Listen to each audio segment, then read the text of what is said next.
माझा प्रश्न जाधव साहेब तुमच्यासाठी आहे. जुन्या ठेकामध्ये जो आता सध्या जो कॉन्ट्रॅक्ट सुरू आहे त्याच्यामध्ये किती मजूर काम करत आहे सध्या? जुन्या कंत्राटमध्ये मनुष्यबळाची अटच नाही मॅडम. पण तरी आता तुम्हाला अंदाजे संख्या माहिती असेल ना? 34-35 चालू आहे. तर माझ्या प्रभागाची परिस्थिती अशी आहे की 8ही मजूर माझ्या प्रभागामध्ये राहत नाही आणि त्याच्यामुळे स्वच्छता प्रभागाची कशी होईल हा खूप मोठा प्रश्न माझ्यासमोर आहे.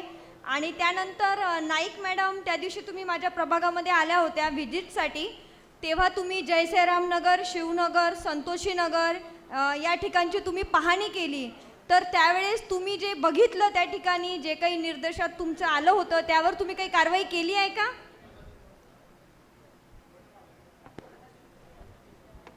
पाहणी दौऱ्यादरम्यान आढळून आलेल्या सगळ्या ज्या तक्रारी होत्या त्यांचं निराकरण आम्ही करत आहोत मॅडम. करत आहोत म्हणजे अजून केलेलं नाही. आपल्याला आमच्या प्रभागामध्ये पाहणी करून किती दिवस झाले? साधारणतः 2 ते 3 दिवस झाले असतील. 2-3 दिवसच झाले मॅडम. प्रभाग क्रमांक 5 मध्ये तुम्ही आले होत्या.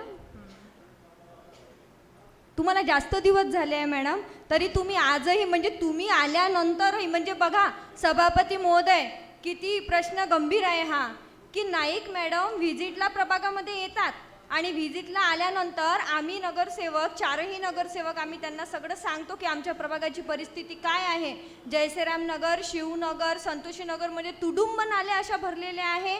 पाणी बाहेर वाहत जात आहे. लोकांच्या ज्या सर्व्हिस लाईनमध्ये पाईप टाकलेल्या आहेत त्या पाईपमधून पाणी घरात येत आहे. असं असताना म्हणूनच यांना तिथे त्या ठिकाणी व्हिजिटसाठी बोलवलं होतं. त्यांनी व्हिजिट केली. आम्ही त्यांना त्यावेळी सगळं तिथे दाखवल्यानंतरही अजूनही त्याची कारवाई झालेली नाही आहे.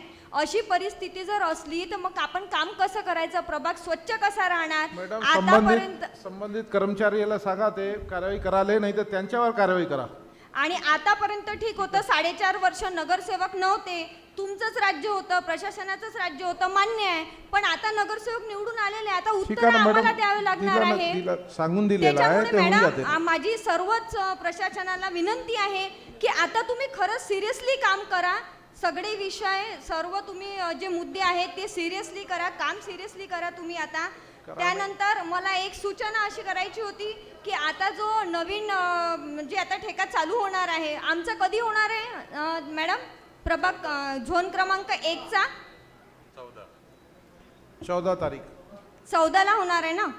तर त्यामध्ये मनुष्यबळ तुम्ही 40-45 सांगितले आहे. मॅडमनी वेगळं सांगितलं, जाधव साहेबांनी वेगळं सांगितलं आहे. तर नेमका कोणता आकडा आम्ही आता पकडायचा आहे त्याच्यामधला?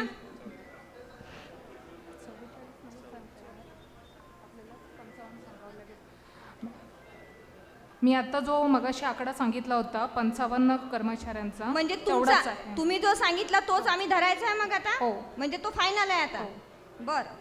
आणि त्यानंतर मला असं विचारायचं होतं की आता जे मनुष्यबळ तुम्ही या नवीन याच्यामध्ये जे लावणार आहे तर यांचा जो वेळापत्रक राहणार आहे कामकाजाचा तो तुम्ही 2 शिफ्टमध्ये करणार आहे की एका शिफ्टमध्ये करणार आहे? म्हणजे काय त्याचं नियोजन कसं केलेलं आहे? समस्या सांगा आता तुम्ही. इथे एक विचारू नका काय करायचं आहे काय करा, मग आपण पाहू ना. जेव्हा 14 तारीखला तेव्हा लावून देऊ आपण. बरं, मी सूचना नाही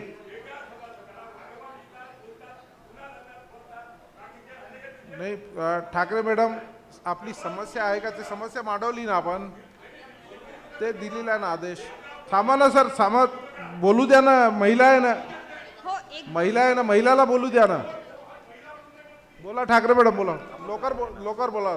मला या ठिकाणी एवढंच म्हणायचं आहे सभापती महोदय की आमचा जो आता नवीन ठेका जो चालू होणार आहे त्याला आणखी 15 दिवस वेळ आहे. 14ला किंवा 15ला तो सुरू होणार आहे म्हणते. पण तोपर्यंत स्वच्छतेचा मोठा एक प्रॉब्लेम आमच्यासमोर आणखी 14-15 दिवस राहणार आहे. आता तो 14-15 दिवसच राहणार आहे की पुन्हा आणखी कंटिन्यू होणार आहे हे आपण नवीन झाल्यावर बघणारच आहोत आता कसं काय होणार आहे. पण तोपर्यंत जाधव साहेब, मॅडम, तुम्हाला विनंती आहे की माझ्या प्रभागात खूप मोठ्या समस्या आहेत, त्या समस्यावर तुम्ही लक्ष द्या. आम्ही सांगितलेले कामं तुम्ही करा आणि आम्ही जेव्हा तुम्हाला फोन करतो तेव्हा ते फोन रिसीव्ह करा आणि रिसीव्ह केल्यानंतर तेवढा वेळ आम्हाला फोनवर द्या. लगेच यांना घाई असते फोन ठेवायची. सभापती महोदय फोन केल्यानंतरही फार गडबडीत असतात ते. तर थोडा वेळ आमच्यासाठी पण तुम्ही काढत जा, एवढीच विनंती तुम्हाला या ठिकाणी करते आणि थांबते. धन्यवाद.